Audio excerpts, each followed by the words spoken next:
So I am a little bit late with this week's video because life is hard, life is bad, life keeps happening. Um, so this week, Adrie and I had Sanj on, and Sanj is a book t- talk. I don't really know the terminology because I'm elderly. Is a TikTok user who's really brilliant. Like, I mean, if you watch the episode, you are going to learn so much. Like, we learned stuff in the moment. But anyway, Sanj came on Pages and Prejudice to talk with us about the shame and stigma associated with romance novels. The way that people will just tell you, like, you go, oh, I like romance, and they will immediately unload all of their preconceptions about it. I don't even know if preconceptions is a word. Please pretend I'm good at being an English major. Um, and one of the first things that people unload on you is this sense of shame that you're supposed to have, right? Like, oh, you like the naughty stuff. Oh, you just read smut. And that is unloaded on you, and you're just kind of like, I mean, like, that's great, but what I'm actually here for, what I'm actually doing is just reading. It's just reading. You know, like, I know that the only similar genre that I feel gets a kind of like, oh, let me unload on you rep is horror. And horror fans have historically talked about how they are kind of assumed to be like serial killers in the making. Like, if you like horror, whether that is in book form or film, you must approve of and enjoy what you're seeing depicted, right? Like, I remember, even though I don't watch those kinds of movies, but I do remember when like Saw and Hostel came out. Like, my sister was really into them, and at the time, people were very much like, if you watch this movie, you are a bad person. You must want to do this to people. And I would like to think that most people, like 99% of people who watch horror, are just kind of like, this is really cool. I love how they did this. I'm interested in the concept. And that parallels romance, right? Like, I do not want what is in the romance novels I read. Not because it's particularly like bad or whatever. That's not what I'm into as a potential dater, right? And yet, if you are a romance fan, you are assumed to be into romance for some like lusty, dark reason. It's ridiculous. So the episode again is about shame. And so at the end of the episode, we all gave our recommendations, and Sanj recommended Vera Valentine's, what was it called? I did write a script for this, and then I left it on my computer and I did not look at it. But it's Vera Valentine's Kool-Aid Man erotic novella. It's also a step sibling erotic novella. And so when I saw the cover, I think something broke. Like, if you listen to the episode, you will hear me kind of actively go through it while watching this. And the thing is, though, is that I read it. I read this book. I thought the book was incredibly enjoyable. And I think that Vera Valentine really exemplifies shamelessness. You know? Not just in the writing of this book, but in the loving that she wrote this book, in the encouraging her fans to love this book, of it all, right? And I think that a lot of people feel deep shame without any obvious external driver. They feel shame for what they like and what they want. And so when I say without any obvious external driver, there's this like systemic cultural shame, right? Like, you are not allowed to want or like things if you are marginalized. You know, you basically have to write like an essay allowing yourself to do so. And that's across different internet platforms. It happens in real life and offline life. And you get to a point where you're just kind of like terrified to say, I like this, because someone will tell you how much they dislike it, right? Or how much they no longer like you for liking it, which is way more horrifying. Like, most people not me, but most people can handle being told, hey, I don't like this thing that you like. Unfortunately, I am a weenie. I am a weenie. Don't tell me that you dislike stuff I like. If I'm talking about liking the thing, I guess. I guess.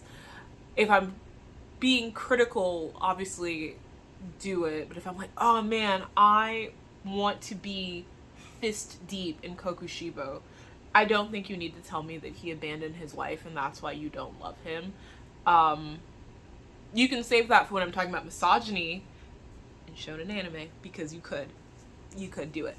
That was a really specific example, and that's just because I've been rewatching Demon Slayer, so I'm having both like uncritical and critical, like warring thoughts as I rewatch it. But man, what I wouldn't do to Kokushibo. Anyway, I told Adrie that I would stick to a script and not be like all breathless, useless about this, and that was a lie. But that too is part of shamelessness, right? Like, you should be able to say things, to just say things, to get on YouTube or TikTok or Twitter and just be breathless, useless about whatever you like, you know? And I think that social media has made it so that it's very hard to do that. Even though that's kind of what it's for, it's really hard to just inhabit a thing, to be in a space and like a thing without being concerned that people will dislike you for liking it or mistrust you for liking it. And we're not even talking about like bigotry, right? Like, we are not talking about like bigoted content. I remember when Killing Stalking came out, and I had a public Twitter at the time, and I was like, oh my gosh, I'm really excited for Killing Stalking to get an English translation through 7 Seas. And so I post that, immediately get like 5 or 6 private quote retweets. And I know you guys are like, oh, well, private quote retweets don't necessarily need to be anything bad. They were bad. I know they were bad. No. But I got public quote retweets too, and they were like, of course you would like this. You have bad taste, blah, blah, blah, blah. And it's like, first of all, I've never said I had good taste. Second of all, you guys are strangers. Third of all, what is your actual dislike of Killing Stalking, right? And like, there was this sense that they were just being upset with the concept of Killing Stalking and not engaging with like criticisms from some Korean feminists about the misogyny in the narrative. Again, super valid, right? It was that it's a dark boys love series, and it's like, that's silly. That's very silly. Incredibly silly.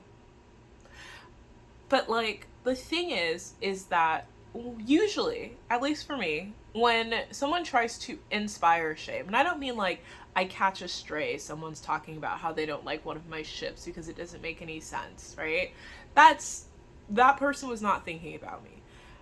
When someone actively goes out of their way to try and make me feel bad, like directly, like telling me unbidden, you know, something to pop my bubble, I don't usually go, well, I can't like that thing. Gosh darn it, this person has lost respect for me.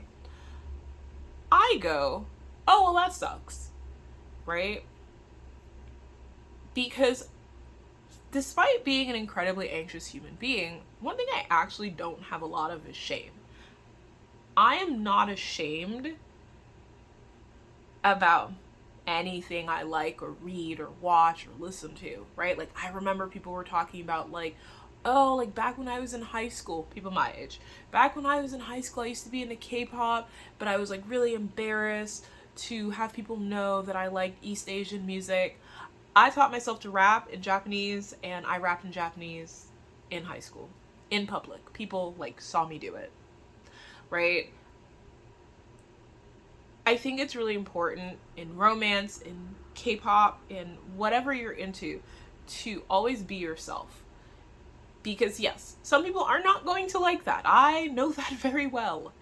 But the people that like that will be a part of your community, that like the books you like, that want to write the content you like, that feel the same way about media as you do, they will find you. It may take them a while, especially if you're a private account or you don't use social media that often, but they will find you.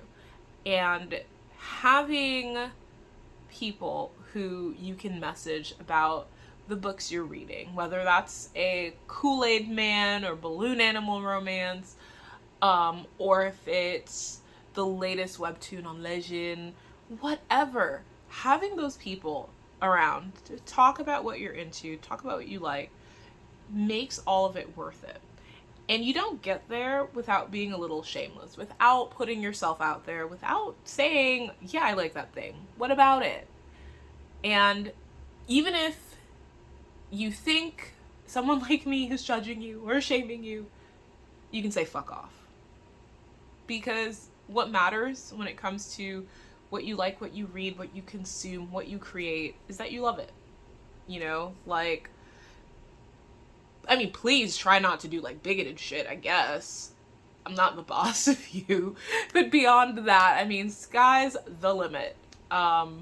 Sky's the limit, because it is so much more rewarding to be yourself always and create a community of people around you that like what you like, that engage with what you like. You know, I've been telling my friends, like, what I'm doing is building my cube, is opening my cube, right? The analogy is that because of everything I've been through with these different fandoms, I'm in a little cube, and I have like a little window and I see people passing by, but I don't have kind of access to interact, right? And so I try to open my cube a little bit wider, try to connect with people who like what I like. Currently it's Jujutsu Kaisen, my incredibly ridiculously rare ships, and I just try to like open it up bit by bit. And what's helped for me is this podcast, is having Adrie every week talk about what she's into, what I'm into, what we're thinking, what we're seeing, and knowing that even if I'll never get her to read Darkfall, she knows what it is now, and she did not run screaming. You know? It's nice. And I guess what I'm saying here is that shamelessness starts with just deciding not to give a shit about what other people think, about what you like. Even if they're people who are experts in some way, media critics, journalists, big name fans, you don't have to listen to them. You just have to like your shit and talk your shit.